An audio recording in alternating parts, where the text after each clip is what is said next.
Hi, I'm Pastor Luke with Springwells Church, and I have an important message for somebody.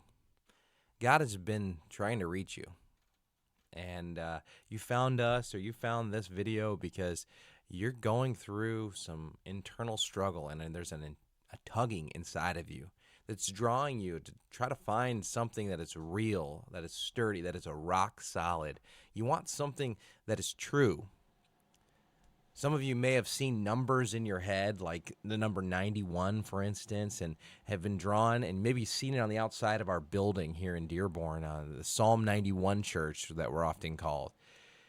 Or maybe you've seen dreams or had visions of the man in white, or maybe just the Lord has been tugging and tugging on you, and you felt this drawing, and you want to know, how do you find relief? What do you do, and how do you respond to this call? And at this point, you may have more questions than you have answers, but God knows that too. When you read Psalm 91, you see the blessings and comfort that come from the protection that He has for us. And if you pay very close attention to the end of the chapter, it's really critical because it explains to us how God wants to show us His salvation. So I'm going to read from Psalm 91 in verse 14. It says, "Because He loved me, therefore I will deliver him. I will set him securely on high because he has known my name. He will call upon me and I will answer him. I will be with him in trouble, and I will rescue him and honor him. With a long life I will satisfy him, and I will let him see my salvation." Note that it says here, "Because you have loved me, he will deliver you." Then it concludes with this great promise that God will let us see His salvation.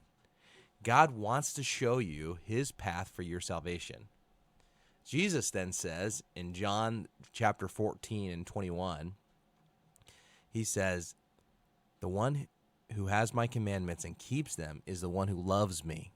See the parallel here? Love. "And he who loves me will be loved by my Father, and I will love him, and I will disclose myself to him."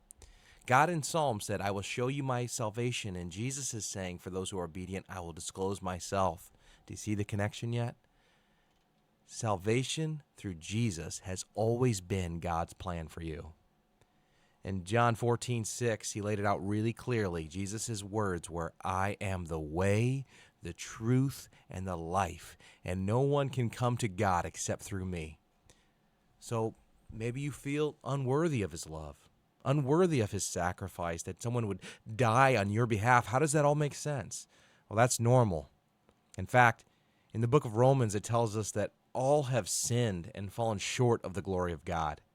The feeling that you have of shame or unworthiness of the love of God is common to everyone. But it also tells us in Romans that God showed His love for us, that while we were yet sinners, Christ died for us. While we are yet still in the shame and the guilt, He sent His Son, Jesus, to die for us. So it wasn't because we were good people or we were deserving, but it was because God loved us first. So what do we do? How do we respond? How do we receive this love of God and this truth?